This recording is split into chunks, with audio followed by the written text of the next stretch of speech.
அன்புக்குள்ளே ஆண்டவர் கட்சியினை கிறிஸ்து நாமத்தில் உட்சப்பம் திருச்சபை நல் மேய்ப்பர் திருச்சபை மக்களாகி உங்களை வாழ்கிறேன். இந்த நாளில் கூட அருமையா ஆண்டவரே நம்மை படைக்கப்பட்டதுக்கு ஒரு நோக்கம் உண்டு. ஒவ்வொருவருக்கும் ஒரு நோக்கம். ஒருத்தர் பார்த்தீங்கன்னா பிச்சைக்காரனா இருக்கான், ஒருத்தர் பெரிய பணக்காரனா இருக்கான், ஒருத்தர் அப்துல் கலாமுடைய போட்டோ வழியில வச்சிருந்தாங்க. சாதாரண ஒரு எளிய மனிதர் அப்துல் கலாம், சாப்பாட்டு கூட வழி இல்லாத ஒரு மனிதர், தெருவிளக்கில் தான் உட்கார்ந்து இருக்காரு. ஆனால் இந்திய தேசத்தின் ஜனாதிபதியாக முதல் குடிமகன் அப்துல் கலாம் மாறினார். அவரை படைக்கப்பட்டதுல ஒரு நோக்கம். அவர் சொல்றாரு, நான் ஃப்ளைட்ல ஓட்டணும், கேப்டன் ஆகணும், ஏர்போர்ட்ல கேப்டன் ஆகணும்னு நினைச்சாராம். இன்றைக்கு 7 பேர் போனாங்களா, 6 பேர் செலக்ட் ஆனாங்களா, இவர் மட்டும் செலக்ட் ஆகலையா. தான் அவர் கொஞ்சம் குள்ளமா இருந்துட்டாரு. ஐயோ நம்ம வாழ்க்கையே போயிடுச்சு நினைச்சாராம். ஆனா அதுக்கப்புறம் விஞ்ஞானியா மாறி ஒரு அணு ஆயுதங்கள் கண்டுபிடிப்பதற்கும் அணுவை கண்டுபிடிப்பதற்கும் அவர் இந்த இந்திய நாட்டின் ஜனாதிபதியா மாறினார். அப்ப நம்மளை படைக்கப்பட்டது ஒரு நோக்கம் இருக்கு. அந்த நோக்கத்தை நாம் எப்படி செய்கிறோம்? அந்த படைக்கப்பட்ட நோக்கத்திற்கு நாம் ஒப்பு கொடுக்கிற மக்களாய் காணப்படுகிறோமா?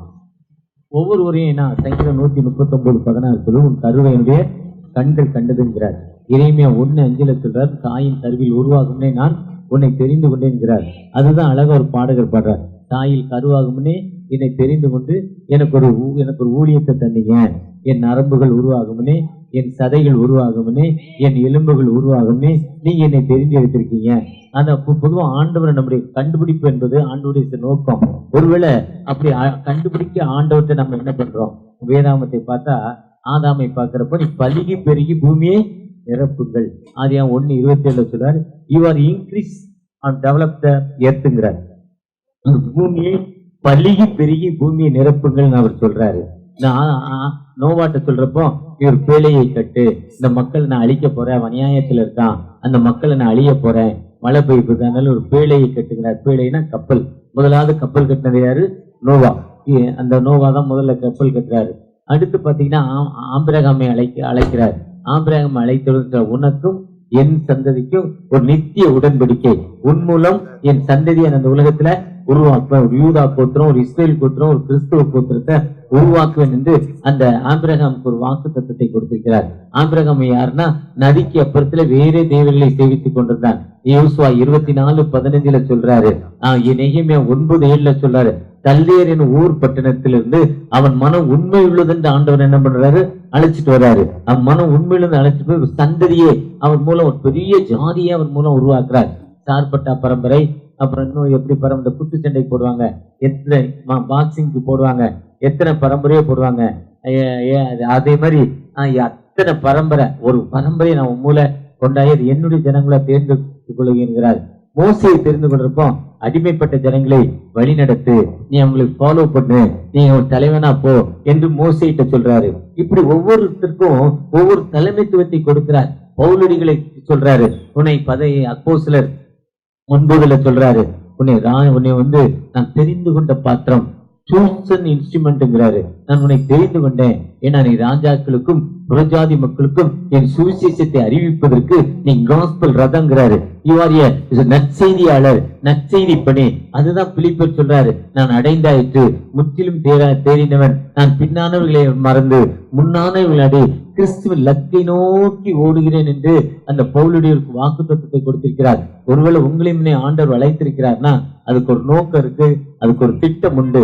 ஒருவேளை நான் இன்னைக்கு ஏழையா இருக்கிறேன்ப்பா, வாடகையே கொடுக்க முடியல, என்னுடைய நிலைமை, என் கணவர் என் கூட இல்ல, 3 பிள்ளைகள் எனக்கு இருக்காங்க, இதோ ஜூன் மாசம் வந்துச்சு, யூனிஃபார்ம் கிழிஞ்சு போச்சு, செருப்பு தேஞ்சு போச்சு, என்ன செய்வது, பிள்ளைய படிக்க வைக்க முடியல, அரசாங்க பள்ளிக்கூடத்துல கார்பரேஷன்ல தான் படிக்கிறான், படிச்சாலும் கார்பரேஷன் பள்ளிக்கூடத்துல படிச்சாலும் ஐயா அவங்க எல்லாம் கொடுக்குறாங்க, இருந்தாலும் உணவு என்னால ஒருவேளை கொடுக்க முடியல, நானும் 10 பாத்திரம் தேய்க்கிறேன், ஹவுஸ் கீப்பிங் ஒரு பெருமையா சொல்லிட்டு இருக்கேன், வீட்டுல போய் வீட்டை தொடச்சி பாத்திரமா கழுவி சட்டிப்பானை கழுவுறேன், என் வாழ்க்கை முன்னேறுமா? நீங்க ஏக்கத்தோடு இருக்கலாம். இல்ல என் கூட படிக்க ஃப்ரெண்டு எல்லாத்துலயும் 1st மார்க் வாங்குறான், அவங்க அப்பா பிரசவத்துல maths tuition science tuition, sports, cycle வாங்கி கொடுத்துறாரு, பைக் வாங்கி கொடுத்துருக்காரு. எனக்கு ஃபீஸுக்கே வழி இல்லையே, பஸ்ஸுக்கே காசு இல்லையே, என் முதலமைச்சர் கொடுத்த ஓசி பஸ்ல எல்லாம் போறேன், என்னையால முடியுமான்னு ஏக்கத்தோடு இருக்கலாம். ஆனா ஆண்டவர் ஒரு திட்டத்தோடு உங்களை அழைத்திருக்கிறார். அந்த ஆண்டவர் ஒரு திட்டம் உங்கள்கிட்ட வச்சிருக்கிறாரு. அந்த திட்டத்தை நிறைவேற்றும் ஆண்டவர். அந்த திட்டம், ஒரு திட்டம் உண்டு. உன்னுடைய பிள்ளைகளுக்கு ஒரு திட்டத்தை கொடுத்திருக்கிறார். ஒருவேளை என்னுடைய காலம் முடிஞ்சு போச்சு, எனக்கு 64 வயசு ஆயிடுச்சு, 64 வயசாயி என்னுடைய காலங்கள் முடிஞ்சு போச்சு நீங்க சொல்லலாம். ஆனா ஆண்டவர் சொல்றாரு, உனக்கு ஒரு சந்ததியை நான் உருவாக்குவேன், உன் மூலம் என் சந்ததியை முளைக்கப்படுவேன், உனக்கு வாழ்வு கொடுப்பேன்னு சொல்றாரு. அந்த திட்டம் என்னன்னா, அமெரிக்கால ஒரு குளிர் பிரதேசம், நதி -23 டிகிரி, தண்ணிலாம் ஐஸ் ஆயிரும். அப்படிப்பட்ட ஒரு கிளைமேட்ல ஒரு ஆறு ஓடிக்கிட்டு இருக்கு. காலை வச்ச ஐஸ். அந்த ஆற்றை கடந்து இந்த முனையிலிருந்து அந்த முனைக்கு போனோம். நீங்க ஒருவேளை சென்னையில இருக்கவங்களுக்கு ஆற்றை கடக்கிறத பத்தியே தெரியாது. சென்னையை விட்டு கல்கட்டா போனீங்கன்னா யூப்ளி ஆறு இருக்கு. அதை ஆற்றை கடப்பதற்கு போட்ல போனோம். இல்லைன்னா 20 கிலோமீட்டர் 30 கிலோமீட்டர் போய் ஒரு பாலம் இருக்கும். ஒரு சில இடத்துல 150 கிலோமீட்டருக்கு, எனக்கு தெரிஞ்சு கல்கட்டால சொல்றேன், ஏன்னா பின்தங்கின பகுதி. சென்னையில் அப்படிப்பட்ட, தமிழ்நாட்டில் கூட அப்படிப்பட்ட எந்த இடத்துலையும் இல்லை. காவிரிக்கு அங்கங்க ஆறு இருக்கு, காவிரிக்கு அங்கங்க பாலம் இருக்கு. அந்த ஆற்றை கடப்பதற்கு அதுல குதிரையில ஒரு சிலர் போவாங்க. அவங்க லிப்ட் கேட்டு அவங்க பின்னால உட்காந்துட்டு போகலாம். உட்கார்ந்துட்டே இருக்கார், குதிரைகள் போய்கொண்டே இருக்கு. இவருக்கு லிப்ட் கிடைக்கல. கடைசியாக ஒரு மனிதர் வர்றாரு, அவர்கிட்ட லிப்ட் கேட்கிறார். அவர் கொண்டு ஆட்டை கடக்கிறப்போ கேட்கிற, ஐயா ரொம்ப நேரம் பணியில இருக்கீங்களே, ரொம்ப நேரம் பணியில இருக்க நீங்க ஏங்க எத்தனையோ குதிரைகள் போச்சு, எத்தனையோ பேர் போனாங்க கூட போகலன்னாரா. அப்போ அவர் சொன்னாராம், ஐயா எல்லாருடைய முகத்தை பார்த்தேன், எனக்கு உதவி செய்யும் முகம் யார்த்தையுமே இல்லை. எனக்கு உதவி செய்யும் குணம் யார்த்தையுமே இல்லை. நீங்க கரிசனையோடு நான் ஆத்தோரமா உட்கார்ந்துருந்தேன் இந்த பணியில.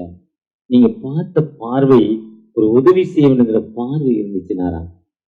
அவர் ஆற்றை கடந்து அவர் வீட்டுல கொண்டு போய் விட்டு வழியில டீலாம் வாங்கி கொடுத்தாராம். பின்னால அமெரிக்க ஜனாதிபதி அந்த குதிரையில போனவர் மாறினாராம்.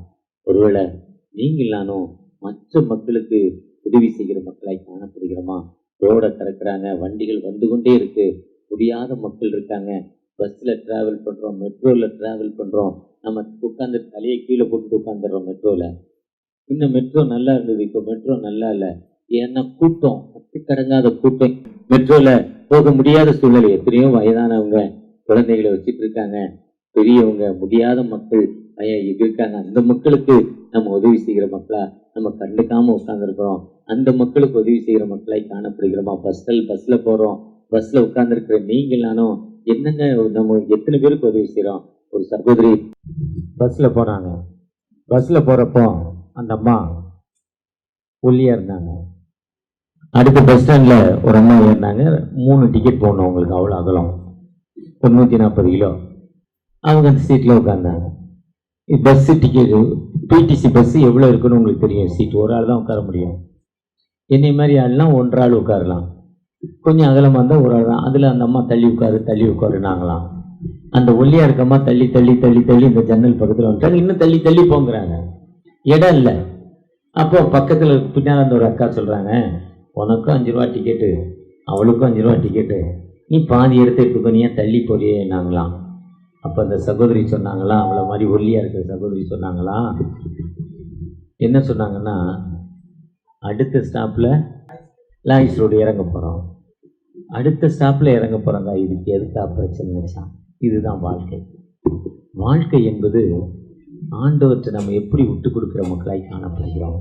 இந்த சமூகத்தில் காலையில் பாருங்க, எல்லாரும் வந்துட்டீங்க, எல்லாரும் வெள்ளச்சேலை கட்டியிருக்கீங்க, மாடல் லைஃபு, நல்மைப்பு திருச்சபைக்கு போகிறோம், பாச செந்தில் எங்களை அழைச்சிருக்கிறான்னு வந்திருக்கீங்க. வந்திருக்கிற நீங்கள் நானும் இந்த சமூகத்தில் அழைக்கப்பட்ட நோக்கம் நமக்கு இருக்கு. இன்னும் ஒரு சிலர் சாராயம் விற்கிறவன் சாராயம் விற்றுக்கொண்டே இருக்கிறான், கஞ்சா சாப்பிடுவான் கஞ்சா சாப்பிட்டுக்கிட்டே இருக்கிறான், அவனை திருத்த வழி இல்லை. ஆனால் நாம் ஒரு அழிவின் பாதையில் இருந்தோம். அந்த அழிவின் பாதையில் இருந்த நமக்கு ஆண்டவர் விடுதலை கொடுத்துருக்கிறாருங்க. அந்த அழிவின் பாதையில் இருந்த நமக்கு ஆண்டவர் விடுதலை கொடுத்துருக்கிறாருங்க. அந்த பெற்ற விடுதலையை நாம பிறருக்கு சாட்சியுள்ள மக்களாய் காணப்படுகிறோம். அந்த கோழி தன் குஞ்சு பார்த்துருக்கீங்களா? கோழி எத்தனை பேர் வளர்த்துருக்கீங்க? கோழி எத்தனை பேர் வளர்த்துருக்கீங்க? எத்தனை பேர் முட்டை அடகாக்க வச்சிருக்கீங்க? எத்தனை குஞ்சு பொரிக்கும்? அந்த குஞ்சை எப்படி பாதுகாக்கும்? அந்த குஞ்சு அப்படி பாதுகாக்கிறது போல ஆண்டவர் நம்மள என்ன பண்றாரு? பாதுகாக்க மாட்டவர். ஏன்னா அவர் என்னுடைய கருவையுடைய கண்கள் கண்டது. இப்போ 4வது மாசத்துல தானே ஸ்கேன் சென்டர் போறோம், 5வது மாசம் ஸ்கேன் சென்டர் போறோம். ஆனா உருவாகும்னே அவர் தெரிந்து கொண்டாராம். ஸ்கேன் அதை வச்சுதான் ஸ்கேன் பார்த்தானா. இப்படி பைபிள் சொல்லியிருக்கு பிறையா இந்த ஸ்கேன் என்ன ஸ்கேன் கம்ப்யூட்டர். அதுக்கப்புறம் தான் என்ன பண்ணாங்க, கண்டுபிடிச்சாங்களாம். ஒருவேளை ஆண்டவர் ஒரு மகிமையான தேவன், ஒரு வல்லமையுள்ள தேவன். அவரை நோக்கி பார்த்த முகங்கள் வெட்கப்பட்டு போனதுல அந்த ஆண்டு வச்ச நம்ம எப்படி இருக்கிறோம், அந்த ஆண்டு வச்ச எப்படி இருக்கிறோம். ஒரு பஸ் ஸ்டாண்டு, ஒரு வசதியான மனிதர், கையில் வாட்சி, செயின், பிரைஸ்லெட்டு, நல்ல ஷூ, சூட்கேஸு, ஐஃபையாக வர்றாரு, நல்ல பேண்ட்டு, நல்ல ஷர்ட்டு. 100 ரூபாய்க்கும் பேண்ட் இருக்குது, 500 ரூபாய்க்கும் பேண்ட் இருக்குது, 2000 ரூபாய்க்கும் பேண்ட் இருக்குது, 5000 ரூபாய்க்கும் பேண்ட் இருக்குது, 100 ரூபாய்க்கும் ஷர்ட் இருக்குது, 300 ரூபாய்க்கும் ஷர்ட் இருக்குது, 2000 ரூபாய்க்கும் ஷர்ட் இருக்குது, 12000 ரூபாய்க்கும் ஷர்ட் இருக்குது. ஆனால் தெரியும் அந்த ஷர்ட்டை பார்த்தாலே இது என்ன வேலை, அந்த ஷர்ட் போடுறவங்களுக்குலாம் தெரியும். இப்படி அதே மாதிரி ஐஃபையாக ஒருத்தர் வர்றாரு. அவர் ஒரு ஏழை மனிதர், ஒரு பின்தங்கின ஒரு மனிதர். உணவில்லை, ராத்திரி சாப்பிடல, காலையில் சாப்பிடல, எழுந்து பல்லு விளக்கல, காஃபி இல்லை. அந்த நேரத்தில் ஐயா ஏதாவது உதவி செய்யுங்க. அவர் சொன்னார், நான் அவனுக்கு பிச்சைலாம் கொடுக்கறது இல்லைடா, ராத்திரிலேருந்து சாப்பிடலையா, ஏதாவது உதவி செய்யுங்க, ஒரு டீ வாங்கி கொடுங்களேன். டீன்னா இப்போ எவ்வளவு, அப்போ குறைஞ்ச பிச்சை எவ்வளவு, 10 ரூபாய்க்கு கொடுத்தா என்ன பண்ண முடியாது, வாங்க முடியாது, வாங்கக்கூடாது. ஏன்னா ஒரு டீ எவ்வளவு, அப்போ எவ்வளோ கொடுக்கணும், எவ்வளோ கொடுக்கணும். நல்லா பாடுறானாலும் அவன்கிட்ட கேட்குறேன், நல்லா பாடுற சூப்பராக, குறைஞ்சதே எவ்வளோ கொடுக்கணும்.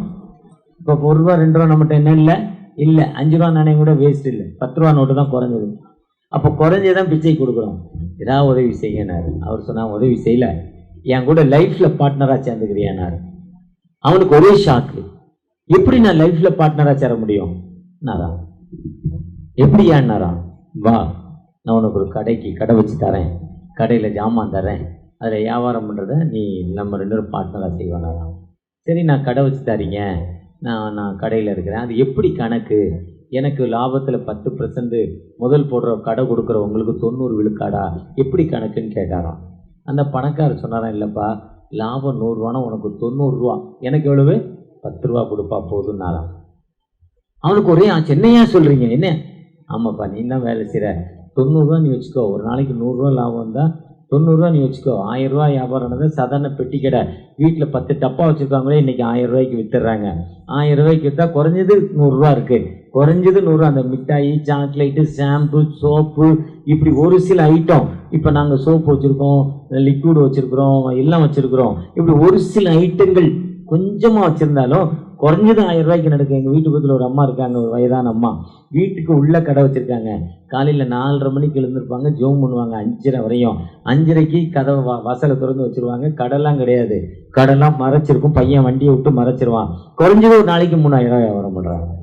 எப்போ தட்டினாலும் பால் பாக்கெட் எடுத்து கொடுப்பாங்க, எப்போ கேட்டாலும் தயிர் பாக்கெட் எடுத்து கொடுப்பாங்க, எப்போ கேட்டாலும் ஷாம்பு எடுத்து கொடுப்பாங்க. அன்டைம் இல்லை, மூடிட்டாலும் தூங்கிட்டேன்னு சொல்ல மாட்டாங்க. ஒரு ஷாம்பு ஒரு 5 ரூபாயா, ஒரு ஷாம்பு எவ்வளவு எனக்கு தெரியல, 1 ரூபா, அதில் லாபம் 10 காசு, 12 காசு இருக்கு. ஒரு பிஸ்கட்டு 10 ரூபா, மேரி பிஸ்கட்டு, அது எவ்வளவு 8 ரூபா 80 காசு, 1 ரூபா 20 காசு லாபம் இருக்கு. இப்படி இதுதான் லாபம். அவங்க அதையும் விடாம பண்ணாங்க. இப்படிதான் அந்த சொன்னாரு, எவ்வளவு நீ கஷ்டப்படுற நீ வச்சுக்கோப்பான்னாரு. ஒரு நாளைக்கு முதல்ல 100 ரூபா கிடைச்சது, 90 ரூபா அவனுக்கு. அப்புறம் ஒரு நாளைக்கு 200 ரூபா கிடைச்சது, 180 ரூபா அவருக்கு. அப்புறம் ஒரு நாளைக்கு 1000 ரூபா கிடைச்சது, ஒரு நாளைக்கு 900 ரூபா இவருக்கு, 1000 ரூபா 100 ரூபா அவருக்கு. இப்படி பணக்காரர் ஆகிட்டார். யார் இப்போ யார் பணக்காரர் ஆகிட்டா, பிச்சைக்காரர். பணக்காரர் ஆகி கொஞ்ச நாள் கரெக்டாக வாடகை அந்த அதை கொடுத்துக்கிட்டே இருந்தார். அதாவது லீஸுன்னு சொல்லுவோம், வாடகைன்னு சொல்லுவோம், தண்டுன்னு சொல்லுவோம், ஏதோ ஒன்று கொடுத்துக்கிட்டே இருந்தார். ஒரு குறிப்பிட்ட நாள் ஆயிடுச்சு, நல்ல பணக்காரர் ஆகிட்டார், வசதி ஆகிட்டாரு. வசதியான பிறகு நான் ஏன் உனக்கு தரணுன்ட்டார். யாருக்கு, நான் கஷ்டப்படுறேன்ப்பா, நான் கடை திறந்திருக்கேன், நான் ஏன் உனக்கு தர முடியாது போயான்ட்டேன். ஒருவேளை இன்னைக்கு நாம தாங்க இருக்கணும். இங்கே வருமுனை நீங்கள் எங்கே இருந்தீங்க யோசனை பண்ணி பாருங்களேன். ஆனால் அந்த ஒளி உள்ள வாழ்வுக்கு ஒரு அமைதியை கொடுத்தாருலாங்க, ஒரு சமாதானத்தை கொடுத்தாருலாங்க, ஒரு வாழ்க்கையை கொடுத்தாருலாங்க. அந்த வாழ்க்கையை பெற்றுக்கொண்ட ஆண்டவற்றை நம்ம ஒரு யூஸ்ஃபுல்லாக மக்களாக இருக்கிறோமா, ஆண்டவற்றை நம்ம கொடுக்கிற மக்களாய் காணப்படுகிறோமா. அழகா வேதம் சொல்லுது, உன் வழிகளும் நீதிமொழிகள் 3:5 சொல்றாரு, உன் சுய புத்தி மேல் சாயாமல் உன் முழு இருதயத்தோடு கர்த்தரில் நம்பிக்கையா இருந்து உன் வழிகள் எல்லாம் உன்னை ஞானி என்று எண்ணாதே, கர்த்தருக்கு பயந்து தீமையை விட்டு விலகு. உனக்கு உன் வரும் விளைவின் முதல் பலனால் கர்த்தரை கனம் பண்ணு சொல்றாரு. என் சுய புத்தியில, என் செல்ஃப், என்னுடைய சொந்த எண்ணம் இல்லைன்னு சொல்றாரு. யாத்திரா 35:5 சொல்றாரு, நீ வெறுங்கையோட கர்த்தருடைய கைக்கு வராத. நோ எம்டி ஹேண்டு, சும்மா வராத. உன்ட என்ன இருக்கோ அந்த வெறுங்கையோடு வராம நீ கர்த்தருக்கு ஏதாவது கொண்டு வாங்குறாரு. 34 யாத்திரா 34:20-26 சொல்றாரு, உனக்கு விளைந்த முதற்கனிய, உனக்கு விளைந்த முதற்கனினா அத முதல் கொய்யா, முதல் மாதுளம்பழம், முதல் மாம்பழம்பழம், முதல் தேங்காய், முதல் அரிசி, அது மட்டும் இல்ல முதல் சம்பளத்தை. இப்ப ஜெபம் பண்றீங்க, இன்னைக்கு 12,000 ரூபாய் சம்பளத்துல வேலை செய்றீங்க, எப்ப எனக்கு காணல, இதோட நல்ல கம்பெனியை தாங்கன்னு ஜெபம் பண்றீங்க. ஆண்டவர் 15,000 ரூபாய் கம்பெனியை தந்தோன்னா முதல் சம்பளத்தை என்ன பண்ணணும்? எவ்வளவு கொடுக்கணும்? இல்ல, முதல் சம்பளத்தை முதல்ல அப்படியே கொடுக்க கேட்கிறாரு. அதுல நல்லா படிங்க அந்த வசனத்தை. நீ யாத்திரா 34:20-26 வாசிங்க. உனக்கு முதற்கனியை கொண்டு வந்து ஆண்டவருக்கு செலுத்து. 34:26 யாத்திராகமம். உன் நிலத்தில்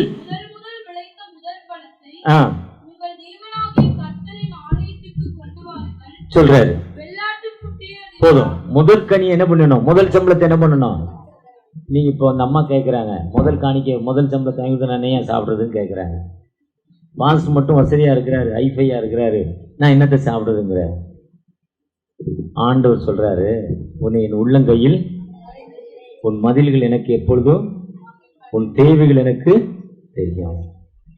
அதுதான் சொல்றாரு, சுய புத்தி எண்ணாத. நீதிமொழிகள் 3:5 சொல்றாரு, சொந்த எண்ணத்தை எண்ணாத, கர்த்தருக்கு பயந்து. அதுதான் கல்யாணத்துல என்ன சங்கீதம் வாசிப்பாங்க? கல்யாணத்துல எந்த சங்கீதம் வாசிப்பாங்க? 128ஆம் சங்கீதம் முதல் வசனம், கர்த்தருக்கு பயந்து. என்ன சொல்றாரு? Fear to the Lord, ஆண்டவருக்கு பயந்து. அதுதான் சொல்றாரு. முதற்கனி என்ன பண்றாரு? வெறிங்கையோட வராத. யாத்திரா 30 எம்டியா வரக்கூடாது. ஆண்டவருடைய ஆலயத்துக்குள்ள வரப்போம். நான் பிச்சைக்காரன் இல்லை, எனக்கு ஆண்டவர் நல்ல ட்ரெஸ் கொடுத்துருக்கிறாருல. எல்லாருமே நல்ல ட்ரெஸ் போட்டிருக்கீங்க, எல்லாருமே சூப்பர் ட்ரெஸ் போட்டிருக்கீங்க. பட்டுச்சேலை கட்டல, பட்டுச்சேலை கட்டா பெரியவங்க சின்னவங்க தெரிஞ்சிடும், வசதி ஏழைன்னு. அதனால தான் பாஸ்டர் வெள்ளைச்சேலை கட்ட சொன்னாரு. வெள்ளைச்சேலை கட்டினா ஏற்றத்தாழ்வு தெரியாது. இல்ல வெள்ளைச்சேலையிலயும் ஒரு சில, அது கூட எல்லாருமே அந்த பாட்டி தான் கொஞ்சம் ஸ்மாரா கட்டியிருக்காங்க. அந்த பாட்டி மட்டும்தான், மற்றவங்க எல்லாருமே ஐஃபையா தான் இருக்கீங்க. அப்ப நம்ம என்ன பண்ணக்கூடாது? வெறுங்கையோட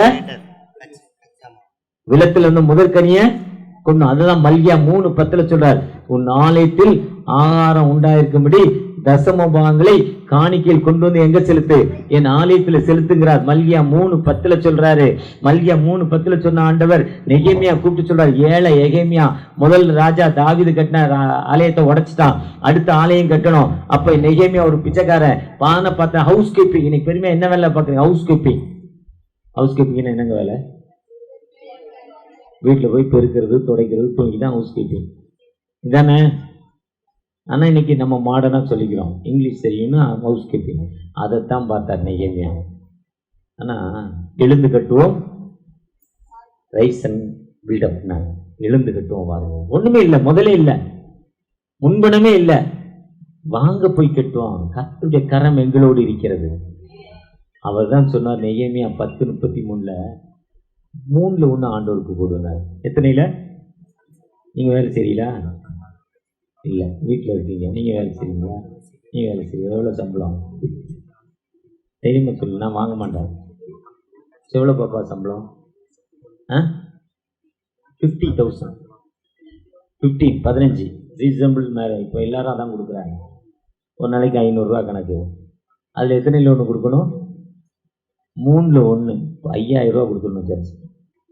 சர்ச்சுக்கு 5,000 ரூபா. சர்ச்சுக்கு, ஏழைக்கு, அந்த பக்கத்து வீட்டில் இல்லாத ஏழைக்கு, மிஷன், ஆண்டோடைய வார்த்தை சொல்லும் மிஷனுக்கு எவ்வளோ கொடுக்கணும்? ஏமியா சொல்றாரு. ஆனால் கொடுத்து பாருங்களேன், 2 மாதம் கொடுத்து பாருங்க, சம்பளம் 30,000 ரூபாய். விளையாட்டுக்கல.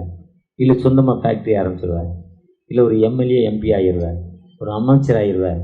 ஆண்டோட பெரிய பொறுப்புக்கு நீ பிராக்டிக்கலா ஆண்டோர் சொன்னீங்களப்பா, நான் செஞ்சு பார்க்குறேன், டெஸ்ட் பண்ணு, என்னை சோதித்து பாருங்கிறாரு. என்ன சொல்றாரு?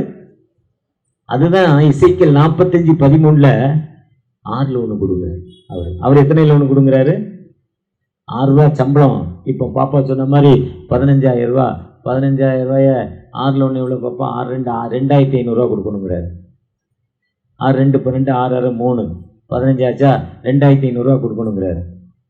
எசேக்கியேல் தீர்க்கன் சொல்றப்போ வெள்ளத்தில் 6 6 10 6 ஜாடி எண்ணெய் இருந்தால் 1 ஜாடி எண்ணெய் ஆண்டவர் கொடுத்துருங்கிறார் அவர். அதில் உபாகம் 26 சொல்றப்போ ஆண்டவரே சொல்றாரு மோசைகிட்ட 10ல் 1 கொடுத்தா போதும்பா, ரொம்ப டைட் பண்ணாத, 10ல் 1 என்ன பண்ணு, நீ ஜனங்களை கொடுக்க சொல்லுங்கிறார். அந்த பிச்சைக்காரர் என்ன பண்ணார்? முதல்ல கொடுத்தாரு, பின்னால் என்ன பண்ண மாட்டாரு. இன்னைக்கு நிறைய பணக்காரங்க அப்படிதான் இருக்கு. வர்றோம், ஜெபம் பண்ணுறோம், ஆசீர்வாதம் பெறுறோம், அதுக்கப்புறம் அவங்க ஊழியக்காரராகி கலெக்ஷனில் போயிடுறாங்க. ஊழியக்காரனுக்கு இதுதான், உங்கள் பாசு செந்திலையாக்கு எவ்வளோ வந்ததோ அதில் 3ல் 1 கொடுத்து தான் ஆகணும். யாராக இருந்தாலும் சரிதான். ஒருவேளை அப்படி நீங்கள் கொடுத்துட்டீங்கன்னா உங்களை அழைத்ததில் ஒரு நோக்கம் உண்டு. யாரெல்லாம் கொடுத்தாங்களோ அவங்கள உயர்த்தும் ஆண்டவன். யாரெல்லாம் ஆண்டவருக்கு தன் வர்ற வருமானத்தில் எடுத்து, தகப்பன் ஒரு ஏழை தாய், அம்மா கணவர் செத்துட்டாரு, 2 பிள்ளைகள், சொந்த வீடு இல்லை, வருமானம் இல்லை, 2 சின்ன பிள்ளைகள். அந்த அம்மாவுடைய அம்மா வீட்டில் சேர்க்கலை. என்கிட்ட இல்லைம்மா, என்னன்னு அண்ணனை நம்பி இருக்கேன், என்கிட்ட வராதன்ட்டாங்க. அக்கா அண்ணன் வந்தால் தான் அண்ணி சோறு போடுறான், இல்லைன்னா ரோட்டில் தண்ணியில் போய் எனக்கே பரிதாபம், என்கிட்ட வராதன்னு அம்மா சொல்லிட்டு மாமியார்கிட்ட சொன்னாங்க. இவங்க மாமனார் ஒன்றுமே வைக்கலம்மா, ஏன்ட்ட வராதன்ட்டாங்க. இந்த அம்மா என்ன செய்யுதுன்னு தெரியல, கண்ணீரோடு இருந்தாங்களாம் முழங்கால். தகப்பனே தகப்பனே ஜெபம் பண்ணாங்க. அப்போ ஒரு ஊழியக்காரர், செந்தில் ஐயா மாதிரி ஒரு ஊழியக்காரர் வந்தார். அழகாக ஒர்க் பண்ண அண்ணன் மாதிரி ஒரு அண்ணன், இவர் போலீஸ்கார் தானே, இவரை மாதிரி ஒரு அண்ணன் நல்ல டான்ஸ் ஆகி, போலீஸ்கார் மேலே பாஸ் மாதிரி சூப்பராக டான்ஸ் ஆடுறாரு. நல்ல டைம் கொடுத்தா சூப்பராக பண்ணுவார். டைம் தான் இல்லை, இப்போ எனக்கே ஒரு 5-10 நிமிஷம் அதிகமாகிடுச்சு பாருங்க. அப்படி அந்த அம்மா கண்ணீரோடு இருப்போம். இதை மாதிரி ஐயா வந்து, இந்தம்மா 10 ரூபா வச்சுக்கோ, மார்க்கெட்டில் போய், இது என்ன மார்க்கெட்டு, 10 ரூபா பாலப்பழம் வாங்கிட்டோம், வில்லு 12 ரூபாய்க்கு விற்கும், 2 ரூபா லாபம், 20 காசு கடவுளுக்கு எடுத்து வச்சுட்டு நீ 1 ரூபா 80 காசில் சாப்பிடு, மிச்சம் 10 ரூபாய் வாங்கினாங்க. அப்படி 10 ரூபாயை வாங்கி அந்த அம்மா இன்னைக்கு பெங்களூரில் பெரிய கோடீஸ்வரங்களாக இருக்காங்க. இது உண்மையான கதை, நெட்டில் டவுன்லோட் பண்ணதில்லை. ஆண்டவர் உங்களை அழைத்ததில் ஒரு நோக்கம் இருக்குது. அழைத்த ஆண்டவர் கைவிடாத ஆண்டவர். அந்த ஆண்டவர் உங்கள் துக்க நாட்கள் முடிந்து போச்சு சொல்கிறாரு. அந்த ஆண்டவர் நம்மோடு கடந்து வந்திருக்கார். அறுவடை மிகுதியாலோ இல்லை, அன்பரின் கதறல் கேட்டு